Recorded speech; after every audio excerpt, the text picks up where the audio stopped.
Let's start with Fernando Tatis, the press conference this week in the Padre dugout, the beginning of the 80-game suspension. He's been humbled. He is hurt. He is hurting. It's really been an uncomfortable situation.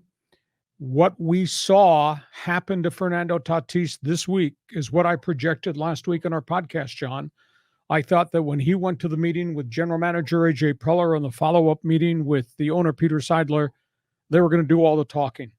And at the end of the day, they told him things would be different going forward. They told him, you will have shoulder surgery. They told him, you will rehab in San Diego, not in the Dominican Republic. They told him, if you ever have another physical problem, you're coming to Padre doctors. You're not going outside the circle for medical treatment. It reverts back to what I said a couple of weeks ago, the day he got suspended. He needed to stop going to the voodoo doctors. He needed to stop buying things on the black market. For sure. Yeah. This is the reason they're in this situation. I think it was immense for him to meet with the media and answer questions for 23 minutes. He kind of meandered a little bit.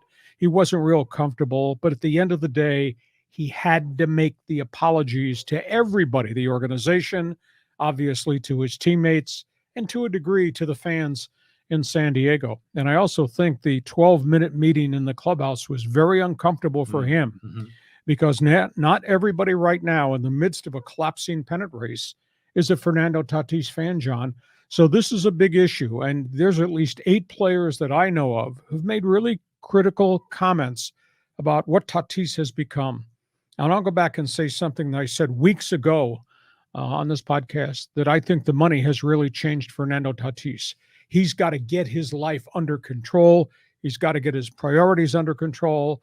He's got to understand his responsibilities, not to himself, not to just being a baseball player, but to that organization and to a degree, the community of San Diego. I guess the burning question, John, and you can give me your response because you're a big-time fan.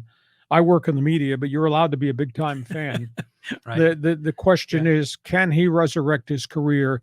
Can he rally himself back? I tend to think he can, but his actions are going to be more important than his words going forward. So from a Padre fan perspective, what do you feel about Tatis now compared to last Thursday, compared to the first Thursday when he got hit with the suspension? Well, I mean, we were all really disappointed, obviously. And I liked what happened in the press conference. He seemed to be truly humbled.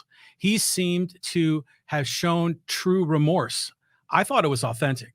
And I know for myself, when I was growing up in my early 20s, I did a lot of dumb things. And so you kind of have some of those key moments.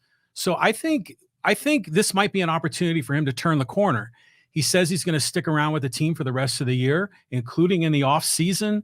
So I think he's making a commitment to his teammates, to his manager, to his GM, and to his president. Like I say, actions now have to follow the words, and we'll track this as we go. But I think he can resurrect his career, regain his credibility. And I hope this is truly a learning experience for him. His team is just in a horrid free fall. Do you know that since early June, they're 38-41? Yeah. It's amazing. And they've just come off a dreadful homestand. They're not hitting the baseball. When in your wildest dreams did you ever think a major league team with a payroll like this, without Tatis, a major league team had hit 106 with runners in scoring position? As they start their weekend road trip in Kansas City, they're hitting 106 in the last 10 games with runners in scoring position. And I just configured this today. Their team batting average at Petco is 231. Jeez. Absolutely anemic. They're hitting better on the road than they're hitting at Petco Park. And the fans have started to really turn on them. So this bears watching what happens is in these next 6 road games going forward, if they can rectify this, because they're slid out of the playoff race. And here comes Philadelphia, which is raging hot, and they're getting Bryce Harper back. And here comes St. Louis, which is rocking and rolling. Mm-hmm. And the Padres, by the way, I hate to ruin the rest of your weekend. The Padres have 9 games left with the Dodgers. Oh, God. And the Padres still have 6 games left with San Francisco, which is always a nasty rivalry. So there's a lot to lay out there with the Padres.